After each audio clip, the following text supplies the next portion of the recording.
بسم اللہ الرحمن الرحیم۔ السلام علیکم ورحمۃ اللہ وبرکاتہ۔ دوستو، میں ہوں حافظ عمران حیدر۔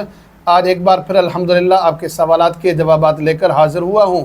تو جو آپ لوگوں نے کمنٹس پر یا واٹس ایپ پر سوالات پوچھے، انشاءاللہ تعالی ان کی باری باری سے جواب دینے کی کوشش کروں گا۔ سوالات کا سلسلہ شروع کرتے ہیں۔ سب سے پہلے سوال اور اعتراض جو بہت سے لوگوں نے کیا، بہت سے دوستوں نے کیا، میرے اوپر اعتراض کیا کہ میں کال نہیں اٹھاتا یا جلدی میسیجز کا جواب نہیں دیتا۔ تو اس کے لیے دو باتیں عرض کرتا ہوں۔ پہلی بات یہ ہے کہ الحمدللہ بہت سے دوستوں کی کال اٹھاتا ہوں اور جواب بھی دیتا ہوں، یہ الزام درست نہیں ہے۔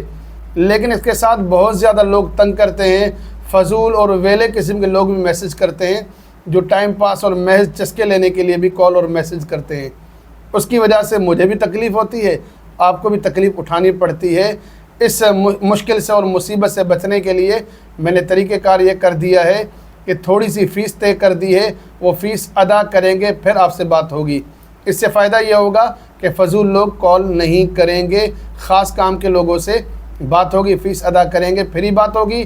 اور اگر آپ فیس ادا نہیں کر سکیں گے تو یوٹیوب سے فائدہ اٹھائیں، اور یوٹیوب پر آپ کے کمنٹس آتے ہیں، الحمدللہ ہر شخص کو کمنٹس میں بھی جواب دیتا ہوں اور خصوصی ویڈیوز بنا کر بھی جواب دے رہا ہوں۔ ایک اور دوست نے سوال کیا ہے کہ میں دوسری شادی کرنا چاہتا ہوں، دوسری شادی کے لیے کوئی وظیفہ عنایت فرمائیں۔ اس کے لیے جواب عرض یہ ہے کہ بھائی میں دوسری شادی کے وظیفے نہیں جانتا۔ میں ایک پیر صاحب کا نام آپ کو بتا دیتا ہوں، جو دوسری تو کیا تیسری اور چوتھی شادی کے وظیفے بھی آپ کو بتائے گا۔ وہ پیر شریعت، پیر طریقت حضرت علامہ مولانا مفتی طارق مسعود دامت برکاتہم ہیں۔ وہ دوسری تیسری شادی کا آپ کو ٹناٹن وظیفے بتائیں گے۔ خیر، بہرحال میرا تجربہ یہ ہے کہ دوسری شادی کرنے کے لیے وظیفوں کی ضرورت پہلے نہیں پڑتی ہے، دوسری شادی کرنے کے بعد تو وظیفے کی ضرورت پڑتی ہے۔ آپ کو پتہ نہیں کیوں پہلے ہی دوسری شادی کے لیے وظیفے کی ضرورت پڑ گئی ہے۔ تو وظیفہ بیان کرتا ہوں۔ سورہ یاسین کے آخری دو آیات، بسم اللہ الرحمن الرحیم، انما امرہ اذا اراد شیئا ان یقول له کن فیکون فسبحان الذی بیدہ ملکوت کل شیء والیہ ترجعون۔ ان دو آیات کو 101 بار پڑھیں، اول آخر 3 بار درود شریف نماز عشاء کے بعد، پھر اللہ تعالیٰ سے دعا کریں، انشاءاللہ تعالیٰ پہلی دوسری تیسری شادی کوئی بھی ہوگی اللہ کے حکم سے ہو جائے گی۔ ایک بھائی نے سوال کیا ہے کہ آپ جو جنات نکالتے ہیں، شیاطین نکالتے ہیں، آصف کو نکالتے ہیں، ان کی لائیو ویڈیوز بنایا کریں، ہمیں دکھایا کریں۔ تو اس کا جواب عرض کرتا ہوں کہ دیکھیں کہ اکثر جنات شیاطین جو ہے خواتین پر ہوتے ہیں، جب ان پر عمل کرتے ہیں، جنات کی حاضری ہوتی ہے تو ان کی جو صورتحال ہوتی ہے مناسب نہیں ہوتی، سر سے دوپٹہ اتر جائے، بے پردگی ہو، تو ایسی حالت میں کسی بہن بیٹی کی ویڈیو بنانا اور اس ویڈیو کو یوٹیوب پر اپلوڈ کرنا یہ شرعاً اور اخلاقاً غلط ہے۔ تو اس طرح کا کام میں نہیں کر سکتا۔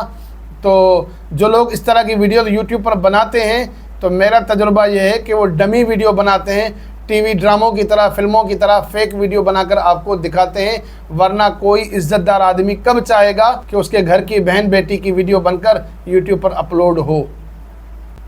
ایک میں نے عمل بتایا تھا کہ جادو جنات نظر بد سے بچنے کے لیے یہ عمل ہے کہ مریض کے اوپر گندم ڈالتے جائیں، سورہ یاسین پڑھتے جائیں۔ ایک بھائی نے سوال کیا ہے کہ گندم کی بجائے اگر اس پر آٹا ڈالا جائے تو کیسا ہے؟ جی بھائی، آٹا نہیں ڈال سکتے۔ ایک بھائی نے کہا پری اور ہمزاد کا عمل بتائیں۔ تو اس پر میری تحقیق یہ ہے، میرا ماننا یہ ہے اور میرا سمجھنا یہ ہے، کوئی پری نہیں ہوتی، کوئی ہمزاد نہیں ہوتا، یہ عام جنات ہوتے۔ جنات کو اللہ نے طاقت دی ہے روپ بدلنے کی، جنات کسی بھی شکل میں آ جائیں۔ میں پری اور ہمزاد کے تصور کا قائل نہیں ہوں۔ ایک سوال یہ کیا گیا کہ موچی کے پاس چمڑا ہوتا ہے، پانی کے اندر یہ چمڑا بھگو کے رکھتا ہے، اکثر لوگ کیا کرتے ہیں، اس چمڑے کے پانی کو پی لیتے ہیں اور خیال کرتے ہیں کہ اس سے جادو دوبارہ اثر نہیں کرے گا، جادو کی بندش ہو جاتی ہے۔ کیا یہ خیال کرنا، عقیدہ رکھنا کیسا ہے؟ تو بھائی یہ غلط ہے، یہ جاہلیت کی بات ہے۔ جادو کا اثر اللہ کے قرآن سے ختم ہوگا، یہ چمڑے سے ختم نہیں ہوگا۔ ایک بھائی نے پوچھا ہے کہ حرمل کیا ہے؟ میں نے عمل بتایا تھا کہ کسی کو نظر بد ہو تو لا حول ولا قوت الا باللہ العلی العظیم 49 بار پڑھ کر حرمل پر دم کریں تو اس کی دھونی لے، نظر بد کا اثر ختم ہو جائے گا۔ یہ پوچھ رہے ہیں کہ حرمل کیا ہوتا ہے؟ آپ پنساری کے پاس چلے جائیں گے کہ حرمل دیں تو آپ کو حرمل دے دے گا، چھوٹے چھوٹے کالے دانے ہوتے ہیں، یہ طب کے اندر بھی کام آتے ہیں۔ اور اکثر دیکھا ہوگا پاکستان میں ہوتا ہے، آپ کے علاقے میں ہوتا ہے یا نہیں ہوتا،